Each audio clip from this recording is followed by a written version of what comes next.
Contrairement à ce que l'on pourrait penser, où on se dit attaque sur un hôpital, exfiltration de données, c'est terrible, confidentialité, certes c'est un problème, mais ce n'est pas le plus gros. Le plus gros, c'est l'indisponibilité de l'hôpital pendant l'attaque. Et le fait que vous avez une énorme machine à soigner, qui souvent est le point fort d'un territoire, qui dysfonctionne complètement pendant plusieurs semaines ou plusieurs mois. On est obligé de fermer les services d'urgence, on peut plus opérer les gens dans les blocs opératoires comme prévu, on ne peut plus procéder à des prélèvements sanguins, à de l'imagerie médicale.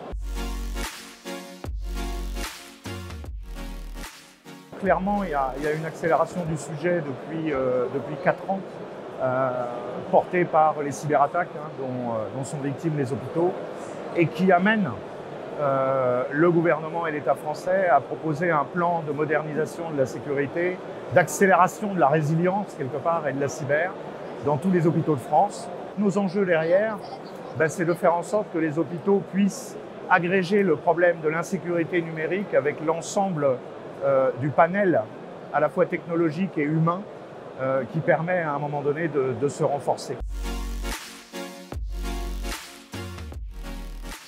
Donc on en attend beaucoup, on l'utilise déjà sur un certain nombre de domaines. Je pense à la vérification des usages d'accès aux dossiers médicaux des patients, par exemple.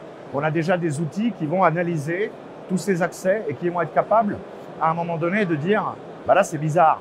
Un médecin, d'habitude, se connecte 12 fois dans la journée. Aujourd'hui, il s'est connecté 142 fois. Il y a un truc étrange.